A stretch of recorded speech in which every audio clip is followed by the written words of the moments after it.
BBMP news 9ಗೆ ಸ್ವಾಗತ. ಮೊದಲಿಗೆ ಮುಖ್ಯಾಂಶಗಳು. ನನಗೆ ಅಂದ್ರೆ ಹೆಂಗೆ ಥ್ಯಾಂಕ್ಸ್ ಹೇಳಬೇಕು ಅಂತ ಗೊತ್ತಾಗಲ್ಲ. ಯಾಕೆಂದ್ರೆ ಇವತ್ತೇನೆ ಒಂದು ಡಾಲಿ ಪಿಕ್ಚರ್ಸ್ ಅಂತ ನಾವು ಶುರು ಮಾಡಿದಾಗ್ಲೂ ಬಹಳ ಅದ್ಭುತವಾಗಿ ನಮ್ಮ ಜೊತೆ ನಿಂತ್ಕೊಂಡು ಬೆಂತಟ್ಟಿದ್ದು ಶಿವಣ್ಣ. ಅವತ್ತು ಬಡವರ ರಸ್ಕಲ್ ಸಿನಿಮಾ ಅವತ್ತಿನ ಪರಿಸ್ಥಿತಿಯಲ್ಲಿ ಶಿವಣ್ಣ ಬಂದು ನಿಂತು ಅದೊಂದು ಪ್ರೀ ರಿಲೀಸ್ ಇವೆಂಟ್ ನಮಗೆ ಬಹಳ ದೊಡ್ಡ ಒಂದು ಮೆಮೊರಿಯಾಗಿ ಉಳ್ಕೋತು.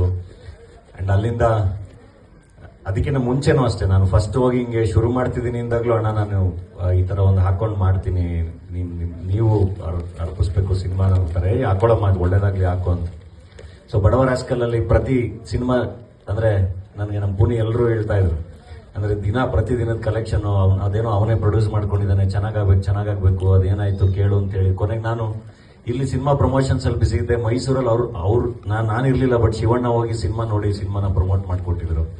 ಸೊ ಅಣ್ಣ ಹೇಳ್ದಂಗೆ ಇಲ್ಲಿ ಶ್ರೀಮಂತಿಕೆ ಬಹಳ ಇರ್ಬೇಕಾದ್ರೆ ಅವ್ರಿಗೆ ಬಹಳ ಅದಕ್ಕೆ ಅಂಡ್ ಅವರೇ ಇನ್ಸ್ಪಿರೇಷನ್ ಕೂಡ. ಯಾಕೆಂದ್ರೆ ನಮಗೆ ಯಾರಾದ್ರೂ ಬಹಳ ಅದ್ಭುತವಾಗಿ ಕಾಂಟ್ರಿಬ್ಯೂಟ್ ಮಾಡಿದ್ದಾಗ, ನಮಗೆ ಬಹಳ ಒಳ್ಳೆ ಅನುಭವಗಳನ್ನ ಕೊಟ್ಟಾಗ ಅದನ್ನ ನಾವು ಇನ್ನೊಬ್ಬರಿಗೆ ದಾಟ್ಸಕ್ ಸಾಧ್ಯ. ನನಗೆ ಆ ತರ ಇಂಡಸ್ಟ್ರಿಯಲ್ಲಿ ಬಹಳ ಒಂದು ಅದ್ಭುತವಾದ ಎಕ್ಸ್ಪೀರಿಯನ್ಸ್ ನ ಕೊಟ್ಟಿದ್ದು ಶಿವಣ್ಣ. ಆ ತರ ಕೈ ಹಿಡ್ಕೊಂಡಿದ್ದು ಶಿವಣ್ಣ, ತಪ್ಕೊಂಡಿದ್ದು ಶಿವಣ್ಣ. ಅವರೇನೆ ಪ್ರತಿಯೊಂದು ಸರಿನೂ ಹೊಸ ಪ್ರತಿಭೆಗಳನ್ನ ನೋಡಿದಾಗ ಇಲ್ಲ ಜೊತೆಗೇನೋ ಮಾಡೋಣ, ಇನ್ನು ತುಂಬಾ ಜನ ಬರಬೇಕು, ಏನೋ ಆಗ್ಬೇಕು ಅಂತ ಯೋಚನೆ ಮಾಡಕ್ಕೆ ಇನ್ಸ್ಪಿರೇಷನ್ನೇ ಶಿವಣ್ಣ. ಅಣ್ಣ ಥ್ಯಾಂಕ್ ಯು ಅಣ್ಣ, ನೀವು ಬಹಳ ದೊಡ್ಡ ಶಕ್ತಿ. ಅದು ಬರೀ ನನಗೆ ಅಂತ ಅಲ್ಲ, ಚಿತ್ರರಂಗಕ್ಕೆ, ಈ ನಾಡಿಗೆ ಎಲ್ಲ ಬಹಳ ದೊಡ್ಡ ಶಕ್ತಿ. ನಿಮ್ಮ ಕಾಂಟ್ರಿಬ್ಯೂಷನ್ ಬಹಳ ದೊಡ್ಡದಿದೆ. ಅದನ್ನ ಐ ಥಿಂಕ್ ಅದು ಬಹಳ ಜನಕ್ಕೆ ಒಳಗಡೆ ಗೊತ್ತಿದೆ ಕೂಡ. ಸೊ ವಿ ಲವ್ ಯು ಅಣ್ಣ, thank you very much. And ಬಹಳ ಅಂದ್ರೆ ನಾವು ಪ್ರೇಮ್ ಸರ್ ನಾನು ಮಾತಾಡ್ತಾ ಇದ್ವಿ, ನಮ್ಮ ಪ್ರೊಡ್ಯೂಸರ್ ಸುದೀಪ್ ಬಂದಿರೋ ಅವರು ಮಾತಾಡ್ತಾ ಇದ್ವಿ. ಅಂದ್ರೆ ಎಷ್ಟೆಲ್ಲ ಅಂದ್ರೆ ಇಂಡಸ್ಟ್ರಿಲಿ ಈಗ ಪ್ರತಿಯೊಂದು ಇವೆಂಟ್ ಇನ್ನೊಂದು ಮತ್ತೊಂದು ಫೋನ್ಗಳು ಬರ್ತಾನೆ ಇರುತ್ತೆ, ಕರಿತಾನೆ ಇರ್ತಾರೆ. ಒಂದೊಂದ್ಸರಿ ನನಗೂ ಸಾಕಾಗ್ಬಿಡುತ್ತೆ ಎಲ್ಲೋಗೋದು ಏನ್ ಮಾಡೋದು ಅಂತ ಎಲ್ಲ. ಅದ್ರ ಮಧ್ಯ ಶಿವಣ್ಣ ಬಹಳ ಆಕ್ಟಿವ್ ಇದ್ದಾರೆ, ಶೂಟಿಂಗ್ ಜೊತೆಗೆ ಎಲ್ಲ ಕಡೆ ಹೋಗ್ತಾರೆ, ಕಾಣಿಸ್ಕೋತಾರೆ. ಆದಷ್ಟು ಅಂದ್ರೆ ವಿಶ್ ಮಾಡ್ತಾರಲ್ಲ ಹೋಗಿ, ಅದು ಐ ಥಿಂಕ್ ಅದನ್ನ ಮ್ಯಾಚ್ ಮಾಡಕ್ ಅಂದ್ರೆ ಪರ್ಸನಲ್ ಟೈಮ್ನ ಇನ್ನೊಬ್ರಿಗೆ ಕೊಡೋದಿದೆಯಲ್ಲ, ಅದು ಬಹಳ ಕಷ್ಟದ ಕೆಲಸ. ಅದನ್ನ ಅವರು ಆ ವಿಷಯದಲ್ಲಿ ತುಂಬಾ ಧಾರಾಳ. ಅವರು ಎಲ್ಲ ಕಡೆ ಹೋಗಿ ಬಹಳ ಪ್ರೀತಿಯಿಂದ ವಿಶ್ ಮಾಡ್ತಾರೆ. ಸೊ ಅಂದ್ರೆ ಇನ್ನೂ ತುಂಬಾ ನನಗೆ ಹೇಳಕ್ಕಾಗಲ್ಲ. ನಾನು ಥ್ಯಾಂಕ್ ಯು.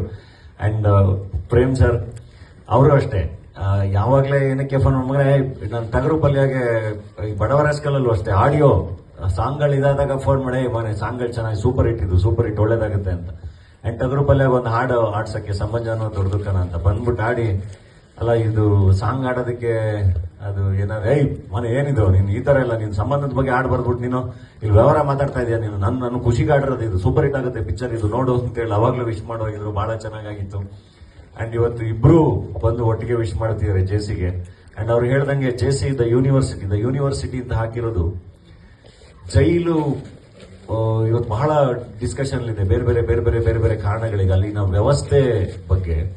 ಸೊ ನನಗೆ ಸಿನಿಮಾದಲ್ಲಿ ಬಹಳ ಇಷ್ಟವಾದ ಸಾಲುಗಳು, ಒಬ್ಬ ತಂದೆ ತನ್ನ ಮಗ ಕಳಂಕ ಹೊತ್ಕೊಳ್ದೇ ಇದ್ರು, ಏನೋ ಕಿರೀಟ ಹೊತ್ಕೊಳ್ದೇ ಇದ್ರು ಪರವಾಗಿಲ್ಲ, ಕಳಂಕ ಹೊತ್ಕೋಬಾರ್ದು ಅನ್ನೋದು. ಅಂಡ್ ಇನ್ನೊಂದು ಬಹಳ ಒಳ್ಳೆ ಲೈನ್ ಇದೆ, ಇಲ್ಲಿಗೆ ಬಂದಾಗ ಇಲ್ಲಿರೋ ಜನಗಳ ಜೊತೆ ಬೆರೆಯೋದ್ರ ಬದಲು ಇಲ್ಲಿರೋ ಪದಗಳ ಜೊತೆ ಬೆರೆತು ಬಿಟ್ಟಿದ್ರೆ ನನ್ನ ಜೀವನ ಏನೋ ಆಗಿರೋದು ಅಂತ. ನಿಮ್ಗೆ ಶಾಲೆಯ ಗೋಡೆಗಳ ಮೇಲೆ, ಜೈಲಿನ ಗೋಡೆಗಳ ಮೇಲೆಲ್ಲ ಬಹಳ ಒಳ್ಳೊಳ್ಳೆ ವಿಷಯಗಳು ಬರೆದಿರ್ತಾರೆ.